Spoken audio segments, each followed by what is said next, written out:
I think I was about 12 or 13 years old the last time I got a vaccine. It was probably for the booster for tetanus. And I haven't gotten a vaccine since then. And I gotta say, I've been a lot healthier. Obviously, I've made a lot of other changes to my lifestyle, but I've never gotten seriously ill. I've never gotten a flu vaccine, and I don't seem to have any problems with it. I see all of my friends get flu vaccines.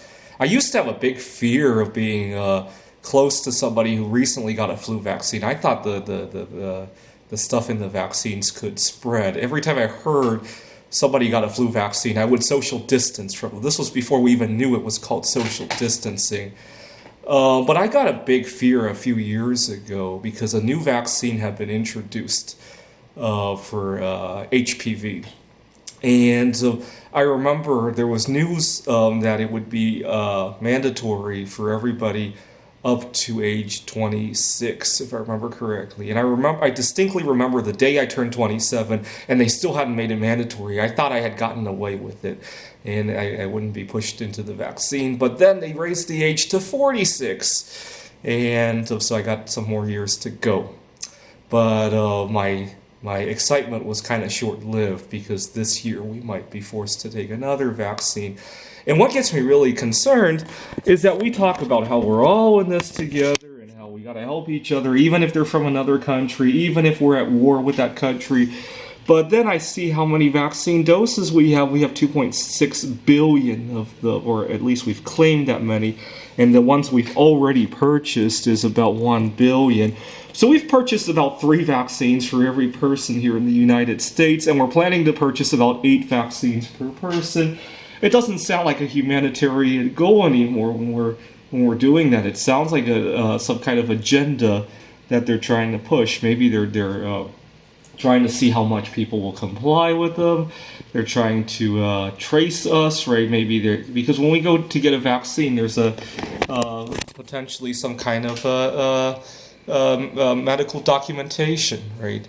And it makes me really concerned. It makes me want to leave the country. I really regret I didn't leave the country back in February or early March when I still could have. When we first heard about the potential for this to become a global pandemic, I almost thought about leaving the country to ride it out in some other, but mostly because the cost of living here in the U.S. is just a lot higher than some of the other places I could go, especially Taiwan or Poland.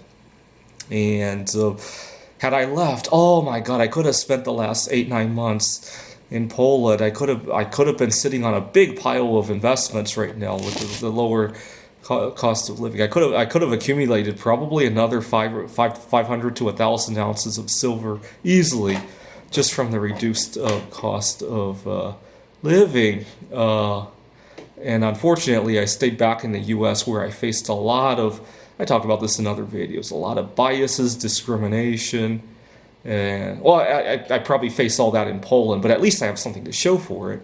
In Taiwan, I probably face a whole lot less bias and discrimination, and I could have been close to my grandparents. I probably would have stayed away from them, but at least we would have been on the same time zone and all that. But that ship has passed. I'm hoping when we reopen the borders as soon as I hear the borders are reopened, I'm going to leave. Because I need a vacation anyway. And we might reclose anyhow, and then I'll be there for a year or 6 months or whatever it is and really establish myself there.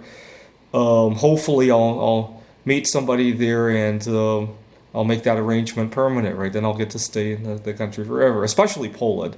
I don't know why. I attract a lot of girls every time I go to Poland, and if that allows me to stay there permanently, that's nice, right? I won't hold too much meaning to that relationship. It will just be my license to stay in Poland forever. But yeah, I'm willing to leave the country just to avoid a vaccine. Thanks for watching.